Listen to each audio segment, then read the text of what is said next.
The first thing you should know is that I never believed the stories about the night shift at Pineview Gas and Go.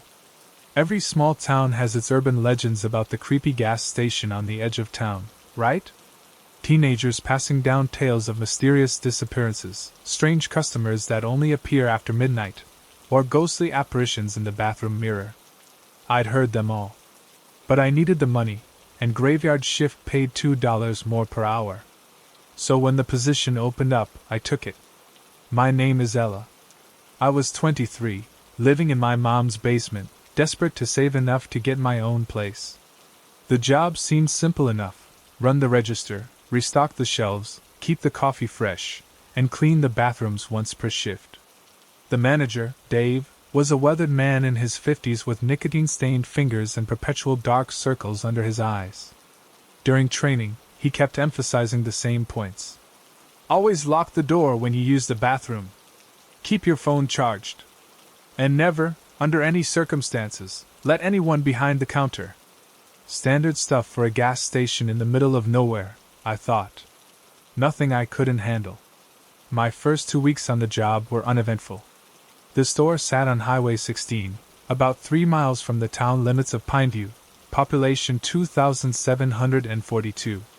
Between midnight and 5 a.m., I'd see maybe 8 customers, usually truckers, insomniacs, or the occasional drunk needing cigarettes. I spent most shifts reading or scrolling through my phone, grateful for the easy money.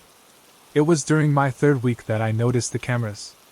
Of course, I knew the store had security cameras. 4 visible ones, one above the register, one by the beer cooler, one watching the entrance, and one monitoring the back hallway leading to the bathrooms and storage room. But on this particular Tuesday night, around 2 a.m., I was mopping near the coffee station when I glanced up and saw something I hadn't noticed before: a small black dome in the ceiling tile. It wasn't like the other cameras. This one was tiny, maybe the size of a golf ball, almost hidden in the pattern of the drop ceiling. I stared at it for a moment, then convinced myself it was just some kind of smoke detector or sensor I hadn't noticed before. But once I'd seen one, I started seeing others. Near the candy aisle. Above the ATM. By the fountain drinks. Small, unobtrusive black domes that didn't match the obvious security cameras Dave had pointed out during training. When I mentioned them casually to Dave the next day during shift change, he looked at me with an expression I couldn't quite read. "Those are from the previous owner," he said, his voice flat. "They don't work anymore. Corporate just never bothered to take them down." Then he changed the subject, asking if I'd remembered to clean the coffee pots. I tried to forget about it. But over the next few nights, I found myself constantly aware of those small black domes. Sometimes I could swear they moved slightly, following me as I worked. I told myself it was just my imagination, the result of too much caffeine and too little sleep. Then the man in the blue sedan started showing up. I first noticed him on a Friday, just after 3 a.m. A dark blue Ford sedan pulled up to pump 4, but the driver didn't get out. The car just sat there, engine off, for nearly 20 minutes. I watched from behind the counter, debating whether to use the intercom to ask if they needed assistance. Finally, the driver's door opened, and a man stepped out. He was completely average, medium height, medium build, wearing jeans and a gray jacket. He had a baseball cap pulled low over his eyes. Nothing remarkable about him at all, which somehow made him more unsettling. He pumped exactly $27 worth of gas, then came inside. He didn't look at me as he approached the counter. He placed a large black coffee and a pack of Marlboro Reds on the counter, still avoiding eye contact. "That'll be $33.42, I said after scanning the items.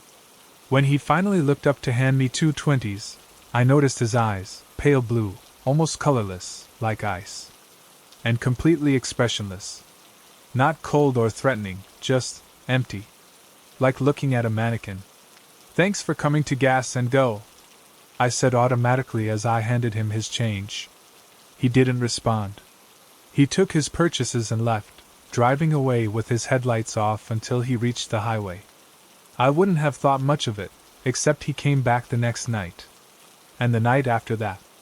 always at exactly 3:12 a.m., always pumping exactly $27 worth of gas, always buying the same black coffee and Marlboros, never speaking beyond necessary transaction details, always those same empty eyes. After the 5th consecutive night, I was genuinely unsettled. I started dreading 3 a.m., watching the clock tick closer to his arrival time. I considered calling in sick, but I needed the money too badly. Instead, I mentioned it to Dave. "There's this customer who comes in every night at the same time," I began. Dave cut me off. "Yeah, we've got regulars. Night owls, truckers with schedules to keep. But this guy seems off. He never varies his routine. It's like he's—" Dave's face hardened. "Listen, Ella. Our job is to sell gas and snacks, not psychoanalyze the customers. As long as he pays and doesn't cause trouble, it's none of our business." His reaction only increased my unease. Something about the whole situation felt wrong, but I couldn't put my finger on why. That night, I decided to do a little experiment. At 3:10 a.m., I took my phone out and, trying to be discreet, positioned it to record the parking lot through the front windows. Right on schedule, at 3:12 a.m., the blue sedan pulled up to pump 4. I let the video run as the man went through his routine. When my shift ended, I went home and reviewed the footage. The quality wasn't great in the low light, but I could make out the license plate, CLR 7725. On my day off, I couldn't stop thinking about it. Call it curiosity, paranoia, or just boredom, but I decided to search online for information about the plate. I found nothing concrete, but in a local community forum, someone had posted about a creepy blue Ford with plates starting with CLR, following them home from the supermarket 2 towns over. When I returned to work the next night, I felt on edge. I kept glancing at the clock as 3 a.m. approached. But 3:12 came and went with no sign of the blue sedan. 3:30 passed, then 4 o'clock. For the first time in a week, he didn't show up. I should have felt relieved. Instead, I felt more anxious. Why tonight? What had changed? At 4:17 a.m., the phone behind the counter rang. We almost never got calls during the night shift. It was usually Dave calling to check on things if he couldn't see the cameras from the app on his phone. I picked it up. "Gas and Go, Highway 16, how can I help you?" Silence on the other end. Then, very faintly, I heard breathing. "Hello?" I said again. The breathing continued for a few more seconds, then the line went dead. I stood there holding the receiver, a chill running up my spine. I tried to tell myself it was just a wrong number, a prank call, anything but what my instincts were screaming at me, that it was him. That's when I noticed something about the small black dome above the coffee station. There was a tiny red light blinking inside it. A light that had never been on before. With shaking hands, I took out my phone and opened the camera.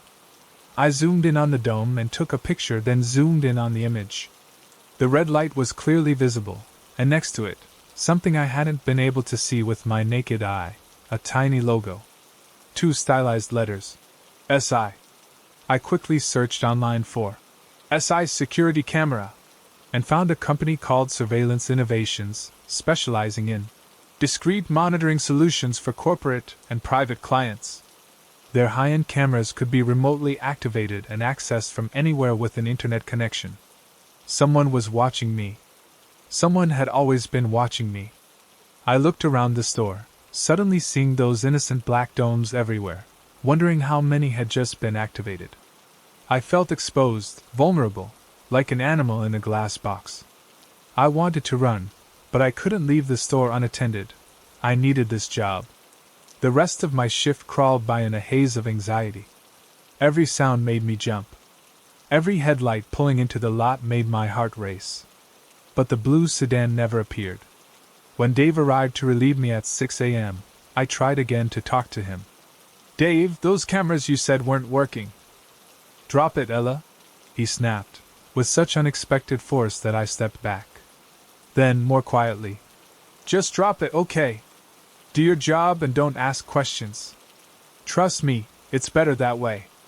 The look in his eyes scared me more than anything else, not anger, but fear. Real, genuine fear. I went home but couldn't sleep. I kept thinking about those cameras, the blue sedan, Dave's reaction. None of it made sense, yet all of it felt connected. I decided to do some digging on Gas and Go's corporate structure. The company had been bought out 3 years ago by a larger entity called Petromax Enterprises.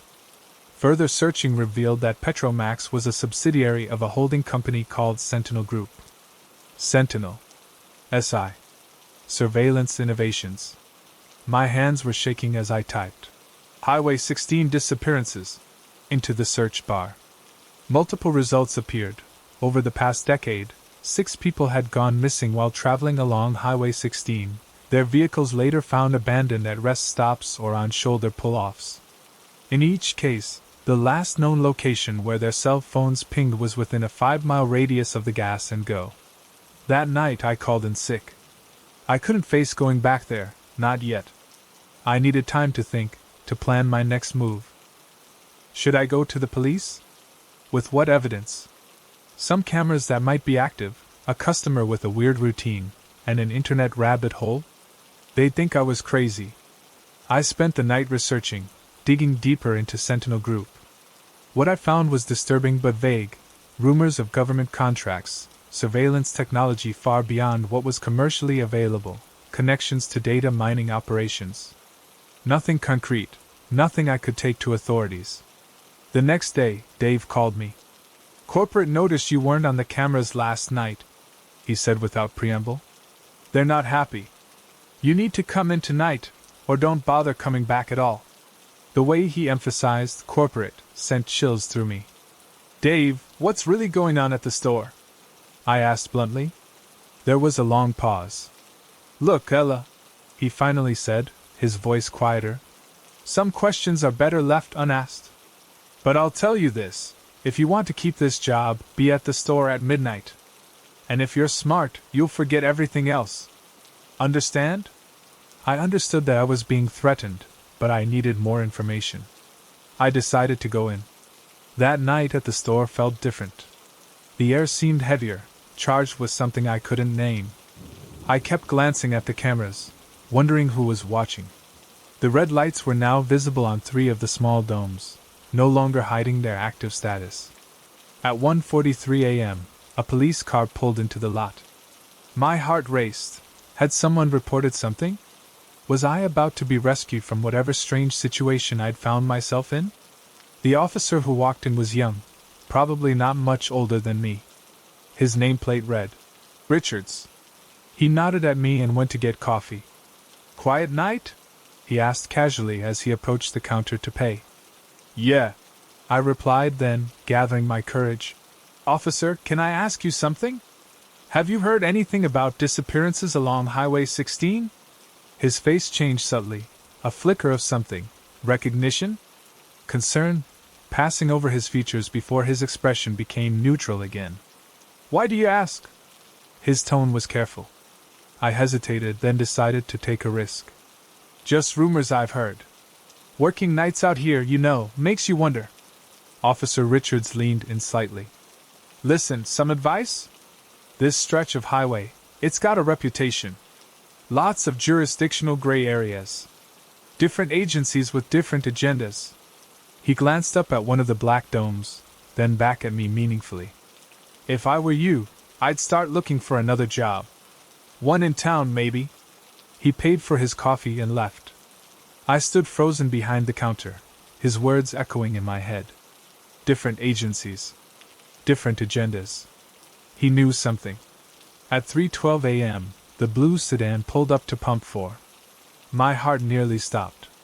He was back. After skipping a night, he was back to his routine as if nothing had happened. I watched as he pumped exactly $27 worth of gas, then headed toward the store entrance. But this time, something was different. As he walked in, he looked directly at one of the small black domes and nodded slightly.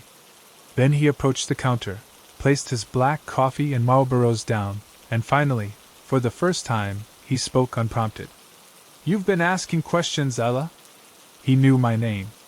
How did he know my name? I don't know what you mean, I managed to say, my voice barely a whisper. Highway 16. Sentinel Group. Surveillance Innovations. He listed them off calmly. You've been connecting dots that aren't meant to be connected. I said nothing, fear paralyzing me. There are places in this country, Ella, where certain operations need monitoring points, data collection, field testing. He gestured vaguely around the store. Gas stations are perfect, strategic locations, 24-hour operation, constant flow of anonymous travelers. Who are you? I finally asked. The man smiled slightly, but the expression didn't reach those pale eyes. Just a systems check. Making sure everything's still functioning as intended. He slid a 20 and a 10 across the counter. I won't be coming back. Neither should you. He took his items and left without waiting for change. I watched through the window as his car pulled away, disappearing into the night. I didn't finish my shift. I grabbed my things, locked the store, and drove straight to my mom's house. I left a voicemail for Dave saying I quit, then blocked the number. I deleted all my research, wiped my browser history, and removed the video of the blue sedan from my phone. That was 3 weeks ago. I've applied for jobs in town, far from Highway 16. I've told no one what happened, what I learned, or what I think I learned. Sometimes I can convince myself it was all paranoia, an overactive imagination fueled by late nights and isolation. But sometimes, when I'm driving, I notice a blue sedan in my rearview mirror. And sometimes, just sometimes, when I look up at security cameras in stores or at traffic lights, I see that tiny red light blinking, and I wonder who's on the other end, watching. I wonder if I'll ever stop feeling like I'm living in a glass box. I've been working night shifts at gas stations for 6 years. You get used to certain things in this line of work, the fluorescent hum that never quite leaves your ears, the parade of exhausted truckers and questionable 3 a.m. characters, the way time stretches like taffy in those dead hours between 2 and 5. But what happened 3 months ago at Horizon Fuel and Mart on Route 37 still keeps me awake at night. My name is Marcus. I was 32, divorced, and working nights because the extra differential helped with child support. Horizon was a decent gig as gas stations go, newer building, decent security, and just enough traffic to keep you from going crazy with boredom. The manager, Teresa, ran a tight ship. No freebies, no exceptions on ID checks, and call the sheriff immediately if anyone gives you trouble, she'd say. Standard procedure. The night it started was a Tuesday in late October. Unremarkable in every way, cool but not cold, clear skies, moderate traffic for a weeknight. Around 11:40 p.m., about 40 minutes before my shift started, a dark green Honda Civic pulled up to the pump furthest from the building. The driver, a woman in her mid-20s wearing a gray hoodie, filled her tank, then drove around to the side of the building where we had a few parking spaces and pulled in. I noticed because it was unusual. People don't typically park at gas stations unless they're coming inside. But she didn't get out of her car. She just sat there, occasionally looking at her phone, the blue light illuminating her face in the darkness. When I arrived for my midnight shift, I mentioned it to Rick, the evening guy. Yeah, she's been there about 20 minutes, he said, shrugging. Probably waiting for someone. Happens sometimes. It seemed reasonable enough. People arrange meetups at gas stations all the time. They're well lit, easy to find, and open 24/7. I took over, and Rick left. The woman in the Civic remained in her car. By 1 a.m., she was still there. I'd served a dozen or so customers, restocked the coffee station, and started on inventory. Through the windows, I could see the Civic, its outline visible under the harsh parking lot lights. Still no movement. At 1:30 a.m., I decided to check on her. Gas station protocol advises against leaving the counter unattended, but we're also supposed to monitor suspicious activity, and someone sitting in a parked car for nearly 2 hours qualified in my book. I used the loudspeaker system that connects to the outdoor areas. Attention, Honda Civic in the side parking lot. Is everything okay? Do you need assistance? I watched through the window. The dome light in the car came on briefly as if she moved or opened a door, but then went dark again. No one came inside. No one drove away. Another hour passed. The situation was becoming increasingly strange. Was she sleeping in her car? Waiting for drugs? Having a mental health crisis? Or was there something more sinister happening? I couldn't see clearly inside the vehicle from my position, but the occasional glow of her phone told me she was still awake, still sitting there. Around 3 a.m., the bell chimed as a sheriff's deputy walked in. Deputy Mercer was a regular, always stopped for coffee during his patrol. I'd gotten to know him over the months I'd worked there. "Evening, Marcus," he said, heading for the coffee machine. "Hey, Deputy. Actually, I'm glad you're here. There's a situation I'm not sure about." I explained about the woman in the Civic who'd been parked for over 3 hours now without coming inside or leaving. As I spoke, I noticed his expression shift from casual interest to something more alert. "What color Civic did you say?" he asked, his hand moving to rest on his radio. "Dark green. Been there since before my shift started at midnight." He set his coffee down, unpaid for, and moved to the window where he could see the parking lot. "Can you show me exactly which?" But he stopped mid-sentence. The parking spot was empty. The Civic was gone. "Are you sure that's where it was?" he asked. "Positive. I've been watching it all night. It was just there 20 minutes ago when I did a sweep of the store cameras." Deputy Mercer's face hardened. "Let me see your security footage." We went to the back office where the monitoring system was set up. I rewound to earlier in the night, showing him the Civic pulling in, the woman pumping gas, then parking. Fast-forwarding through the hours, we could see the car remaining stationary, exactly as I'd described. Then, at 2:47 a.m., something odd happened on the footage. The screen flickered slightly, just a minor glitch in the recording, and when the image stabilized again, the Civic was gone. No footage of it driving away. No sign of the woman leaving. It was simply there one moment, and gone the next. "System hiccup," I explained. "Happens sometimes." Deputy Mercer didn't look convinced. He pulled out his notepad and took down a description of the vehicle and the woman. "If you see this car again, call this number directly," he said, handing me a card with his cell phone number. "Don't mention it over the open radio and don't approach the vehicle or the woman. Clear?" The seriousness in his voice unsettled me. "What's going on? Is she dangerous?" He hesitated, then said, "Just following a lead on an ongoing investigation. Probably nothing, but better safe than sorry." After he left, the night felt different, charged with an uncertainty that hadn't been there before. I found myself checking the cameras more frequently, staring out at the now empty parking spot where the Civic had been. My next shift was Thursday night. Everything seemed normal, mundane even, until 11:52 p.m. That's when the dark green Honda Civic pulled into the exact same pump as Tuesday night. My heart rate immediately spiked. Through the window, I could see it was the same woman, mid-20s, gray hoodie, brown hair pulled back. She pumped her gas with mechanical precision, $27 on the dot, just like Tuesday. Then, as before, she drove around to the side of the building and parked in the same spot. I waited 15 minutes, watching her through the security camera feed. She didn't exit her vehicle. She didn't appear to make any calls. She just sat there, occasionally looking down at what I presumed was her phone. I remembered Deputy Mercer's card and instructions. With shaking hands, I pulled it from my wallet and dialed his number. "Mercer," he answered on the third ring. "Deputy, it's Marcus from Horizon. The green Civic is back. Same woman, same parking spot."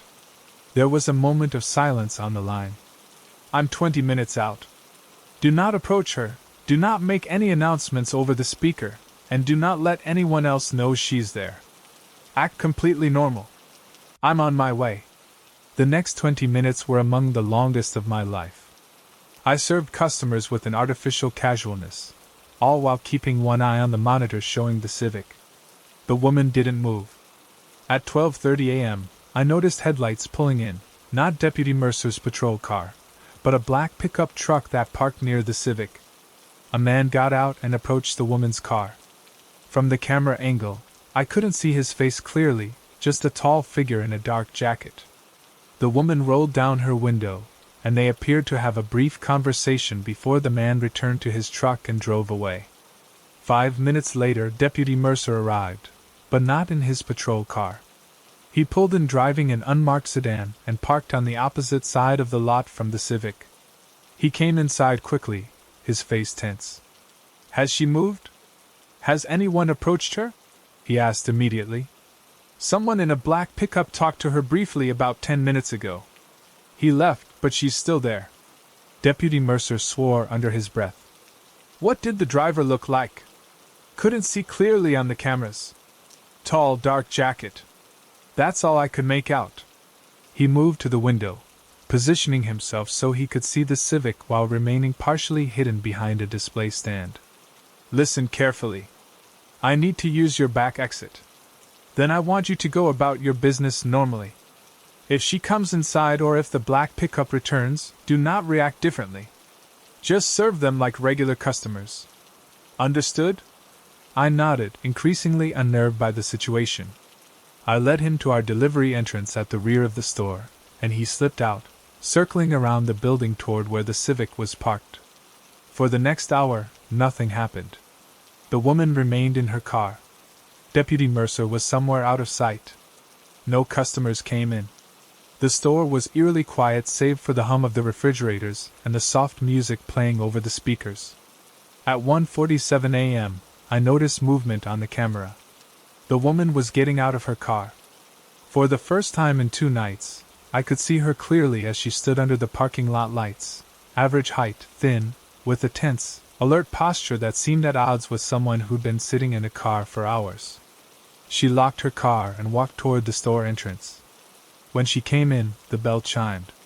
Up close, I could see dark circles under her eyes and a pinched quality to her expression. She nodded at me and went directly to the coffee station, pouring herself a large cup. Then she grabbed a packaged sandwich from the refrigerated section and approached the counter. "Just these, please," she said. Her voice was raspy, as if from disuse or stress. $7.34, I replied, trying to keep my voice steady, to act normal as Deputy Mercer had instructed. She handed me a $10 bill. Our fingers brushed during the exchange, and I was struck by how cold her hands were despite the hoodie she wore. As I counted out her change, she suddenly spoke again. "Do you ever feel like you're being watched, Marcus?" My blood froze. I hadn't worn an A tag in months. She must have read the shock on my face because she gave a small, joyless smile. "It's on the schedule behind you," she explained, gesturing to the employee roster posted on the bulletin board. But there was something in her eyes that didn't match the casual explanation, a haunted intensity. "They've been following me for 16 days now," she continued, her voice dropping to barely above a whisper. "At first just online, my accounts, my searches, my emails. Then my phone. Now." She glanced toward the windows, the dark parking lot beyond. "They're everywhere I go." I didn't know how to respond. Was this paranoia? A mental health crisis? Or was there something real behind her fear? "Who's following you?" I finally asked. She leaned in closer. "The same people who've been watching this place. Haven't you noticed? The cameras across the street that aren't connected to any business? The same cars that circle the block every night at the same times? They're mapping patterns, behaviors, connections." Before I could respond, the door chimed again. We both turned to see a man enter, tall, wearing a dark jacket. The same build as the one who'd approached her car earlier. At his entrance, the woman stiffened, grabbed her coffee and sandwich without another word, and hurried out the side exit. The man watched her go, then approached the counter. "Pack of Marlboros," he said. His voice was unexpectedly soft for his size. As I turned to get the cigarettes, I caught a glimpse of Deputy Mercer through the window, moving toward the woman's car. The man must have seen him too, because he suddenly said, Actually, forget the cigarettes. And quickly left the store. Through the window, I watched as he intercepted the woman before she reached her car. There was a brief, tense exchange before Deputy Mercer emerged from the shadows, his hand on his holster. The man immediately backed away, hands raised slightly, and retreated to his truck. The woman stood frozen between them, her coffee dropped and spilling across the asphalt. The next few minutes unfolded like a silent film from my perspective inside the store. Deputy Mercer appeared to be talking to the woman, showing her something on his phone. Her posture changed, first defensive, then shocked, finally defeated. The man in the truck started his engine but didn't leave, watching the interaction through his windshield. Finally, Deputy Mercer escorted the woman to his unmarked car. She went willingly, looking back only once at her Civic before getting into his passenger seat. The man in the truck waited until they drove away, then pulled up behind them, following at a distance. When my shift ended at 8 a.m., the green Civic was still parked in the same spot. It remained there all the next day and night. On Saturday morning, a tow truck came for it. I never saw the woman again. 2 weeks later, Deputy Mercer stopped by during my shift. He looked tired, older somehow. "Thought you might want some closure on that situation," he said, pouring himself a coffee. "What happened to her?" I asked. He seemed to measure his words carefully.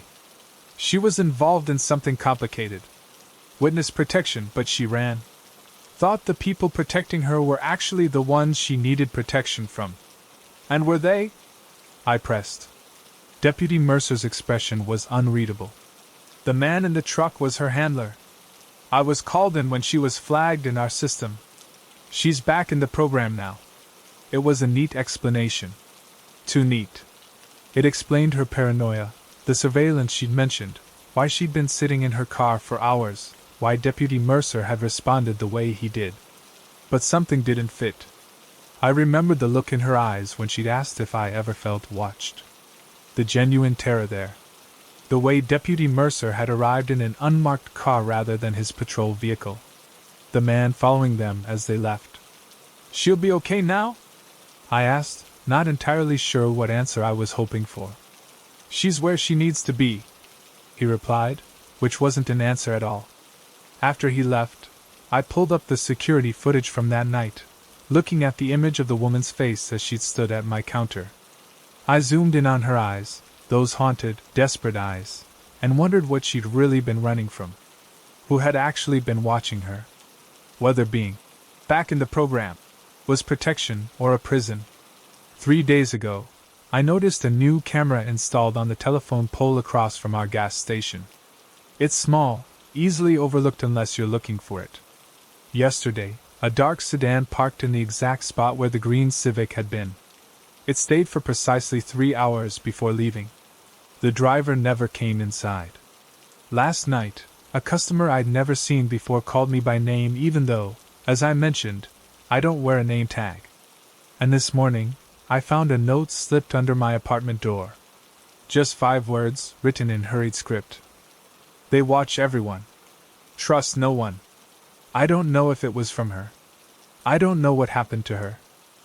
But one thing I do know, every time I look up at that new camera across the street, I can feel someone on the other end, watching.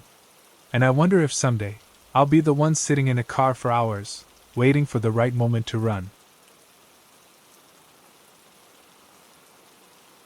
My first night working at Quickway Gas and Mart wasn't supposed to be memorable. It was just a job, a stopgap to pay rent after I lost my position at the warehouse.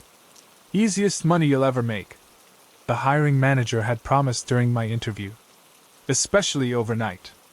Ring up the occasional customer, keep the coffee fresh, and do some light cleaning.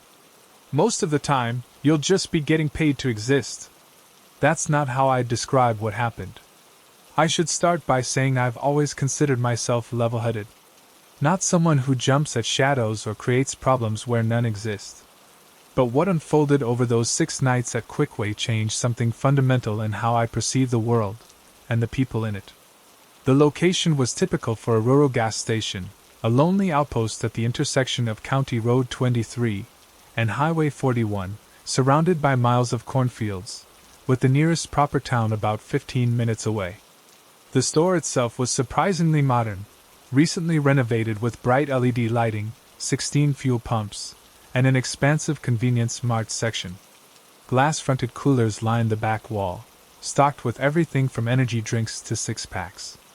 Security cameras dotted the ceiling corners, a reassuring presence for someone working alone through the night. My training had been basic but thorough. The day manager, Lori, showed me the register, storeroom, coffee station, and cleaning supplies. She explained the hourly tasks, emergency procedures, and when to refuse service to intoxicated customers. "You'll meet Kyle soon enough," she said as she prepared to leave. "He's the overnight supervisor for this district. Checks in on all the stores throughout the night. Don't worry, he's not looking to catch you doing anything wrong.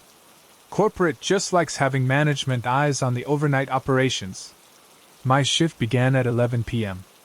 After Lori left, I familiarized myself with the layout, double-checked the register procedures, and settled in for what I expected to be a long, uneventful night. For the first couple of hours, it was exactly that. I served a trucker looking for coffee, a local college kid buying energy drinks for an all-nighter, and a middle-aged woman who needed gas and cigarettes. Between customers, I restocked the coolers and wiped down the counters. Normal. Boring, even. At 2:17 a.m., I remember checking the time because the sudden quietness had made me aware of the wall clocks ticking. A silver Toyota Camry pulled into a parking space directly in front of the store's entrance. Not at the gas pumps, just the parking area. The car's headlights switched off, but no one emerged. I continued my tasks, occasionally glancing at the vehicle. After 10 minutes with no sign of movement, I began to feel uneasy. Late-night customers typically hurried in and out. They knew what they wanted and didn't linger. This behavior seemed odd. Finally, at 2:31 a.m., the driver's door opened. A man stepped out, mid-40s, average build, wearing khakis and a blue button-down shirt with a company logo I couldn't quite make out. He had thinning dark hair and wore silver-framed glasses. There was nothing particularly remarkable about him, which somehow made what followed more disturbing. He entered the store, nodded at me with a slight smile that didn't reach his eyes, and said, "Evening. Just doing a check-in." He didn't introduce himself, but I assumed this must be Kyle, the overnight supervisor Lori had mentioned. "Oh, hi. I'm Daniel. First night," I said, extending my hand. He looked at my hand but didn't take it. Instead, he pulled a small notebook and pen from his shirt pocket. "I know. Mind if I observe for a bit?" "No problem," I replied, withdrawing my hand awkwardly. For the next 45 minutes, Kyle walked methodically through the store, making notes in his small notebook. He didn't check merchandise or supplies as I might have expected. Instead, he seemed to be mapping the space, noting the positions of cameras, the line of sight from the counter to various areas, the blind spots created by tall shelving units. He spent considerable time examining the back room door, the emergency exit, and the route to the restrooms. He didn't touch anything or move products. He just looked, wrote, and occasionally glanced at me. His presence was unnerving. He didn't speak, barely acknowledged me, and his movements had a mechanical precision that felt rehearsed. When a customer came in, an exhausted-looking nurse still in scrubs, Kyle positioned himself near the coffee station, watching both her and me during the transaction. The woman sensed something too. She kept glancing in his direction, hurrying through her purchase. After she left, Kyle approached the counter. "Your register procedures need work," he said flatly. "You didn't offer the rewards program or suggest add-on items." He was right, but something about his tone made the criticism feel like more than a training correction. There was no guidance in it, just cold observation. "Sorry about that. Still getting used to the system," I offered. He made another note. "What time are your breaks scheduled?" 4 a.m. and 6 a.m. 30 minutes each. "And the safe drop procedures? You've memorized those?" "Yes. No drops over $100, use the time delay safe, No override codes except in case of emergency. Good. Another note. And who has your emergency contact information? The question caught me off guard. HR, I guess? And Lori has it in the employee file. But not your family? Friends? They don't know you work here? A chill ran through me. My sister knows. Why? Kyle didn't answer the question. Instead, he asked, "How did you get this job, Daniel?" I applied online. Saw the posting on Indeed. Interesting. More writing. Most of our overnight staff come through referrals. Something about this conversation felt wrong. These weren't standard supervisor questions. They felt invasive, probing for vulnerabilities. Is there something specific you're checking for? I finally asked. Kyle closed his notebook. Just establishing baselines. First impressions. He smiled again, that same expression that never reached his eyes. I'll be back to check on you. Remember, procedures matter. He left without another word, got into his Camry, but didn't drive away immediately. I could see him in the car, writing something longer in his notebook. After 10 minutes, he finally pulled out of the parking lot. The rest of my first shift passed without incident, though Kyle's visit had left me unsettled. When Lori arrived to relieve me at 7 a.m., I mentioned his check-in. Kyle? Already? She looked surprised. He usually waits a few days before meeting new hires. Seemed very interested in security procedures. I noted. And asked some strange personal questions. Lori frowned slightly. That doesn't sound like Kyle. Tall guy. Shaved head? Tattoo on his forearm? My blood went cold. No. Medium height, glasses, thinning dark hair. Drove a silver Camry.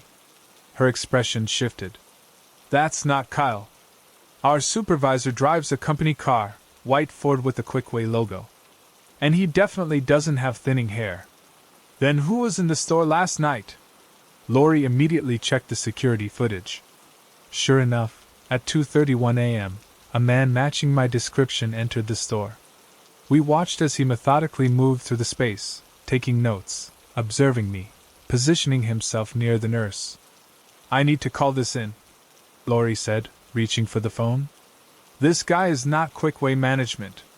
The district manager arrived within the hour. After reviewing the footage, he confirmed what Lori had said. The man was not Kyle or any other Quickway employee. The police were called, a report filed.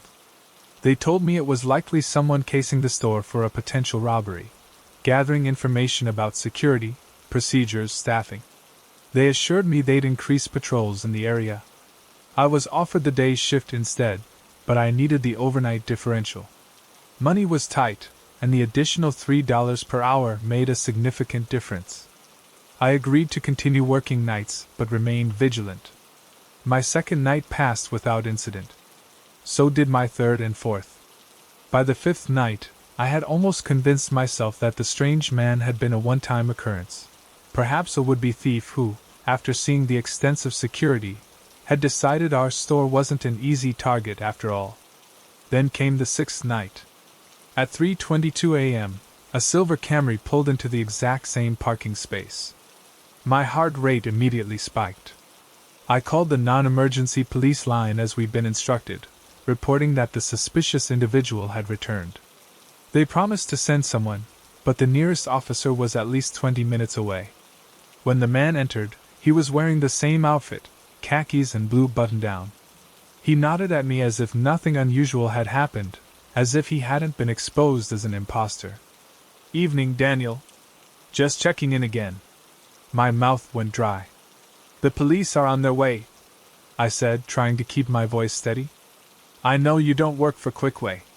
He seemed unfazed. I never said I worked for Quickway. He pulled out his notebook, flipping to a specific page. I said I was doing a check-in. Which I was. Who are you? I demanded, my hand hovering near the panic button under the counter. Someone interested in patterns. Behaviors. Vulnerabilities. He looked up from his notebook. For instance, I know your sister lives at 1842 Maple Street, apartment 3B. That you walk your dog at the community park every Sunday morning around 9 a.m. That you're behind on your student loans by approximately $3,600. My blood turned to ice. How could he possibly know these things? What do you want? My voice was barely a whisper. Nothing from you specifically. You're just data. He smiled that empty smile. Part of a larger assessment. Assessment of what? Pressure points. How systems, and people, respond when tested. He made another note. For example, it took you 83 seconds to call the police after I arrived. The nearest officer is approximately 17 minutes away. The panic button under the counter has been non-functional since Tuesday. I disabled it during my last visit while you were checking the storeroom. I instinctively pressed the panic button. Nothing happened. You see? Systems have vulnerabilities. People have routines, habits, predictable responses. He closed his notebook. Some people collect stamps. Some collect coins. I collect patterns. A distant siren became audible, growing louder. The man cocked his head, listening. Right on schedule. 14 minutes and 20 seconds from your call. He pocketed his notebook. A little faster than predicted. Interesting. He turned to leave, then paused at the door. Oh, and Daniel? I wouldn't quit this job if I were you. Starting over somewhere new would be inefficient. For both of us. The police arrived 2 minutes later, but by then, he was gone. They took another report, reviewed the footage again, and promised to put out an APB for the vehicle and the man. I gave my statement, described everything he'd said, including the personal information he somehow knew about me. The officer looked troubled. Sounds like someone who's been stalking you. Any idea who might have a grudge against you? I didn't. I'm an ordinary person with an ordinary life. No enemies, no dramatic breakups, no professional rivalries. They posted an officer outside the store for the remainder of my shift. The district manager arrived at dawn and told me they were implementing new security protocols. 2 overnight staff instead of 1, enhanced camera systems, direct lines to emergency services. I nodded, thanked him, and finished my shift. Then I went home, packed a bag, and left town. I didn't tell anyone where I was going, not the company, not my friends, not even my sister. I paid cash for a bus ticket to a city I'd never visited before. I found a room to rent that didn't require background checks and a job that paid under the table. It's been 8 months. I've changed my appearance, my phone number, my online accounts. I avoid cameras, vary my routines, pay attention to patterns in my own behavior that someone might track. Sometimes I think I've been paranoid, that the man was just a mentally unstable person fixated on gas stations, or perhaps conducting some bizarre social experiment. Maybe he never would have actually harmed me or anyone I care about. But 3 days ago, I saw a silver Camry in the parking lot of my apartment building. It was there for exactly 45 minutes. No one got out. No one went in. It just sat there, like it was mapping the space, noting entrances and exits, establishing baselines. I'm leaving again tomorrow. New city, new identity, new patterns. But I know it's only a matter of time before he finds me. Because I finally understood what he meant that night. He doesn't want anything specific from me. I'm just data to him, a subject to observe, a system to test. And people like him never stop collecting. So if you work night shifts, especially alone, pay attention to who comes in. Not the obvious threats, the drunk, the agitated, the openly hostile. Watch for the observers. The ones who take notes. The ones who ask questions that probe for information they shouldn't need.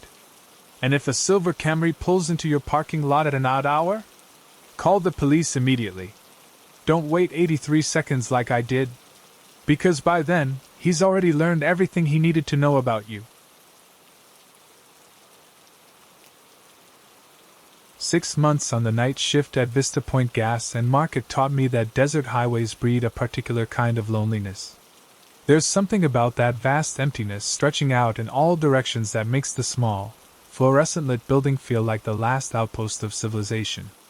Highway 58 cuts through the Mojave like a scar, and our gas station sits at mile marker 147, exactly 43 miles from the nearest town in either direction. I took the job because I needed distance from my life. A messy breakup, mounting debt, and the suffocating feeling of going nowhere in a city that demanded everything just to survive. The night manager position offered free accommodation in the small apartment above the store plus $14 an hour. Not great money, but with no rent to pay and literally nothing to spend it on out there, I could save almost everything I earned. The owner, Mr. Khalid, only asked two things: keep the place clean, and never close early, not even for a minute. Highway travelers depend on us, he'd said. Sometimes we're the only lights they'll see for hours. For the most part, the job was easy. Truckers stopping for diesel and coffee. Families on road trips needing bathrooms and snacks.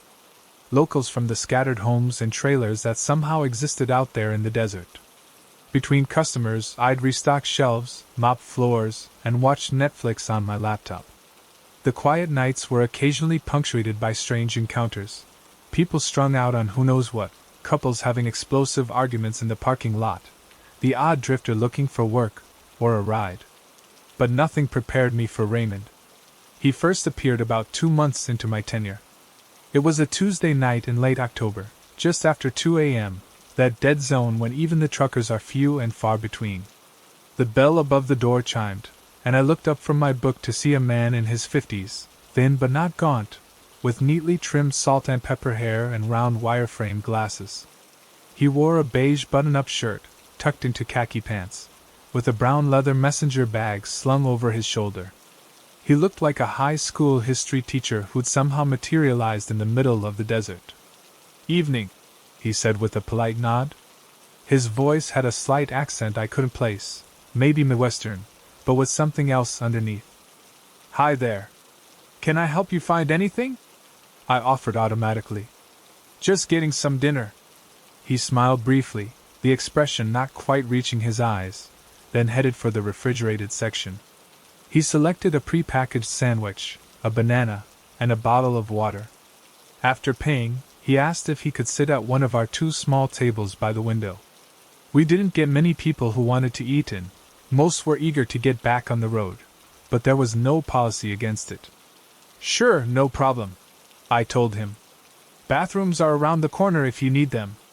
He thanked me and settled at the table furthest from the counter. After eating half his sandwich with methodical precision, he removed a leather-bound notebook and fountain pen from his messenger bag. For the next hour and 17 minutes, I checked the time when he finally left. He wrote continuously, pausing only occasionally to look out the window into the darkness or to take a small sip of water. I couldn't see what he was writing from my position behind the counter, but his focus was absolute. He never checked a phone, never fidgeted, never seemed distracted. Just wrote in neat, small lines that filled page after page. When he finally closed the notebook, precisely aligned his trash on the tray, and stood to leave, I felt like I was waking from a trance. There was something hypnotic about his concentration.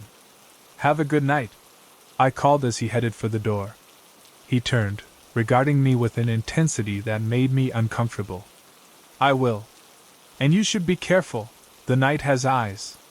Then he was gone, walking into the parking lot where I noticed, for the first time, a meticulously maintained older model white Honda Civic. I watched as his taillights disappeared down the highway, heading east toward Baker. The encounter left me with a vague sense of unease I couldn't quite place. Something about his parting words, perhaps, or the way he'd studied me before leaving. I didn't expect to see him again. Desert highways see all types of one-time visitors. But exactly 1 week later, at 2:03 a.m., the bell chimed and Raymond returned. Same outfit, same messenger bag, same polite nod. This time he selected a different sandwich, turkey instead of ham, but the rest of his routine was identical. Eat then write, with the same unwavering focus. This time, curiosity got the better of me. During a moment when he was looking out the window, I walked over to collect his sandwich wrapper, trying to catch a glimpse of his writing. What I saw made no sense. The pages were filled with what looked like coordinates or measurements, followed by timestamps and cryptic annotations. Some lines were simple. F7, 2247, motion pattern consistent. Others were more elaborate, with small diagrams and arrows connecting different entries. Just some data collection, Raymond said, making me jump. I hadn't realized he'd caught me looking. For my research. Oh? What kind of research? I asked, trying to sound casual. Behavioral patterns. Nocturnal routines. The things people do when they think no one is watching. His smile was pleasant, but his eyes remained calculating behind his glasses. You're Jamie, right? I felt a chill. I wasn't wearing a name tag, and I was certain I hadn't introduced myself during his previous visit. How did you know my name? You told me last week, he replied smoothly. Don't you remember? I didn't. But memory can be unreliable during the monotonous overnight hours, so I nodded uncertainly and returned to the counter. When he left that night, I noticed he walked directly to his car without looking around the parking lot, as if he knew exactly where he parked despite the fact that he pulled in from a different direction than last time. After that, Raymond became a regular, every Tuesday at 2 a.m., without fail. Same routine, sandwich, fruit, water, then writing for exactly 77 minutes. I began to notice other patterns too. He always parked in a spot that gave him clear visibility of both the highway and the store entrance. He always positioned his chair at a precise angle, never directly facing or turning his back to the door.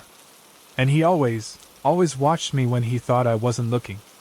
By his fifth visit, other employees had encountered him as well.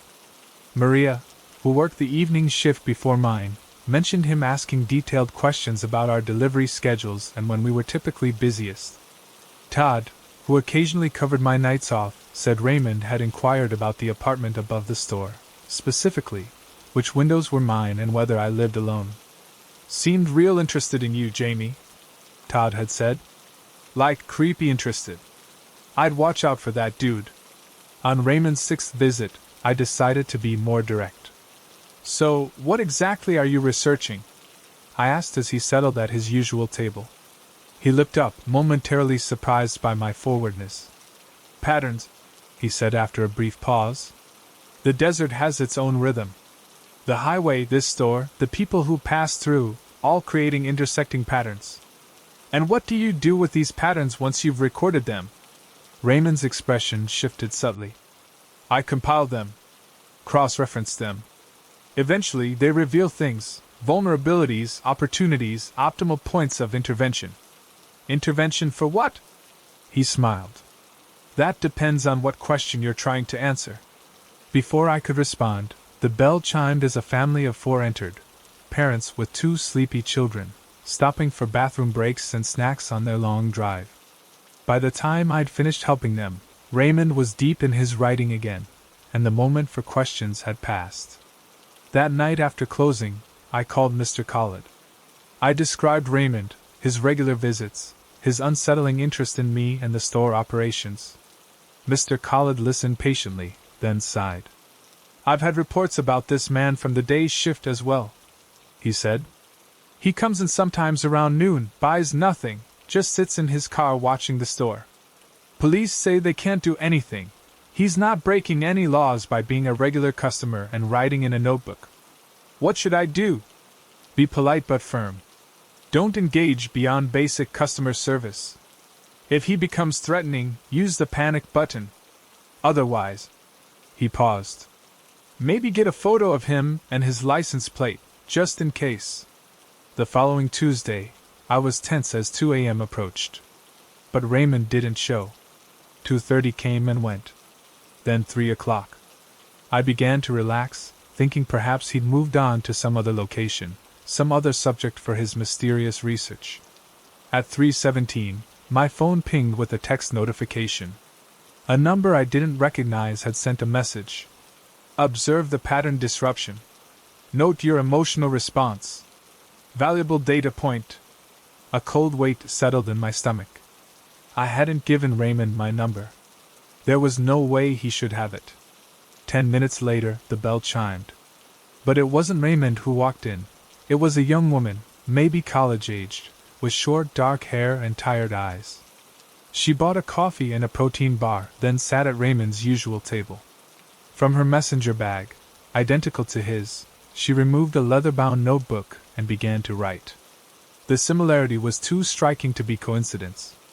When I worked up the courage to approach her table, I saw the same style of notations that Raymond used: coordinates, timestamps, cryptic annotations.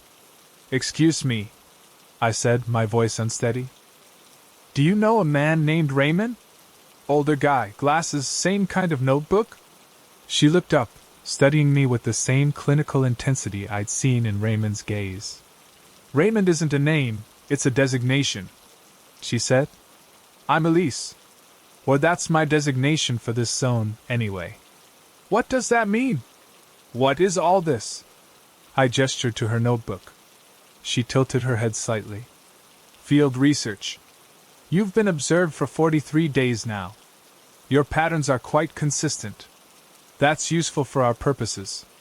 "What purposes? Whose are?" Instead of answering, she checked her watch. "Raymond will be at your apartment entrance in approximately 7 minutes.